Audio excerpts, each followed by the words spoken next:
Welcome to Aadya TV. మనతో పాటు BRS మాజీ జెడ్పీటీసీ పుట్లూరుకు సంబంధించిన షారు లత ఉన్నారు. ఆమెను అడిగి తెలుసుకునే ప్రయత్నం చేద్దాం. మేడం నమస్తే. నమస్తే అండి. మేడం చెప్పండి మేడం, ఇప్పుడు మీ దగ్గర గోడులకు గిరిజనులకు మధ్య వాగ్వాదం చోటు చేసుకుంటున్నది, ఒకరిపైన ఒకరు ఎప్పుడు పోట్లాడమే జరుగుతుంది. ఏ విషయంలో, ఎందుకని? అవునండి, అంటే ఈ సోయం బాపురావు కానీ మా దగ్గర ఎవరైతే కాంగ్రెస్ పార్టీలో చేరారో మన ఆత్రాం సక్కు, సోయం బాపురావు, వీళ్ళు ఇద్దరు ముగ్గురు నాయకులు ఉన్నారండి. వాళ్ళు ఎలక్షన్ వస్తుంది అంటే, ఇప్పుడు ఎలక్షన్ అయ్యి 2 years అయింది కదా, మళ్ళీ ఎలక్షన్ వస్తుంది అంటే దానికి ముందు ఒక 1 year 2 year ముందు స్టార్ట్ చేస్తారు వాళ్ళు. ఎందుకంటే రాజకీయం చేయడం కోసము ఆ గోండు లంబాడాల ఇష్యూ తీసుకొచ్చి దాని మీదనే పోరాటం చేస్తున్నామని చెప్పేసి వాళ్ళ ఆదివాసులను మభ్యపెట్టుకుంటూ, వాళ్ళ గోండోల వాళ్ళని మభ్యపెట్టుకుంటూ లంబాడాలను బెదిరియడం అలాంటివి చేస్తూ ఉంటారు. కానీ లంబాడాలను ఎస్టీ నుంచి తీయడం ఎవరి తరం కాదు. ఎందుకంటే కాంగ్రెస్ 1976లో అప్పుడు ఇందిరాగాంధీ గారే మమ్మల్ని గుర్తించి వీళ్ళు ఎస్టీలో ఉండాలి అని చెప్పేసి ఎస్టీలో చేర్చిన మాట వాస్తవం. అదే పార్టీలో ఉన్న వీళ్ళు ఇవాళ ఎస్టీలను లంబాడాల నుంచి తీసేయాలి అని చెప్తున్నారు. కానీ వీళ్ళని పార్టీ గుర్తించి ఫస్ట్ వీళ్ళని సస్పెండ్ చేయాలి. ఏదైతే సోయం బాపురావు బీజేపీ నుంచి ఎంపీగా ఉన్నాడు, అతను పోయి కాంగ్రెస్లో చేరిండు. మళ్ళీ ఆత్రాం సక్కు కూడా మన బీఆర్ఎస్లో ఉండి ఇక్కడ నుంచి కాంగ్రెస్లో చేరిండు.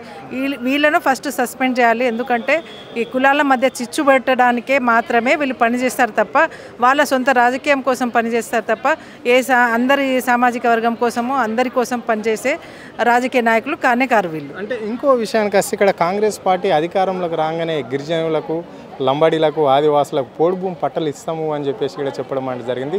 ఇప్పటికి 22 నెలలు అవుతుంది కాంగ్రెస్ పార్టీ అధికారంలోకి వచ్చి. మరి గిరిజనులకు ఇస్తున్న హామీలన్నీ నెరవేరినట్లనా? ఈ పోడు భూముల పట్టాలు ఇచ్చేసిందా ఈ ప్రభుత్వం? గిరిజనులకు ఇచ్చిన హామీ అయితే ఏ ఒక్కటి కూడా ఇవ్వలేదండి. ఎందుకంటే పోడు భూముల పట్టాలు ఇస్తామని చెప్పేసి ఇవాళ 2 ఏళ్ళు కావస్తుంది, ఇంతవరకు పోడు భూములకు పట్టాలు లేవు. ఇంకోటి, ఇప్పుడు వాళ్లకు ఏదైతే సోయం బాపురావుని వీళ్ళను సహకరిస్తున్నది రేవంత్ రెడ్డి గారే, సీఎం గారే అని మేము అనుకుంటున్నాము. ఎందుకంటే అందులో సీతక్క గారు ఉన్నారు. సీతక్క గారు, రేవంత్ రెడ్డి గారు వీళ్ళే వాళ్ళను ప్రోత్సహించి వీళ్ళ మధ్య ఇద్దరి మధ్య కొట్లాట పెట్టిస్తున్నది సీఎం రేవంత్ రెడ్డి గారే అని మేము అనుకుంటున్నాము. గిరిజనులకు చేసింది ఏం లేదు. మన లంబాడాలకు ఇంతవరకు మాకు మినిస్టర్ ఇవ్వలేదు. ఏదైతే 4 ఎమ్మెల్యేలు గెలిచినారు, ఇప్పటివరకు మినిస్టర్ ఇవ్వలేదు. సీఎం గారు రేవంత్ రెడ్డి గారు, సీతక్క ఎస్టీ గోండు సామాజిక వర్గం, మేము లంబాడ సామాజిక వర్గం 40 లక్షల మంది మేము రాష్ట్రంలో ఉన్నాం.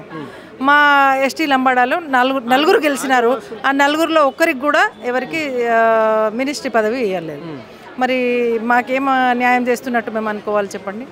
కాబట్టి ఈ కాంగ్రెస్ ఏదైతే ప్రభుత్వాన్ని లంబాడాలు గమనిస్తున్నారు. రాబోయే కాలంలో లంబాడాలే బుద్ధి చెప్తారు. లంబాడాల ఓట్ల వల్లనే రేవంత్ రెడ్డి గారు కాంగ్రెస్ ప్రభుత్వం గెలిచింది.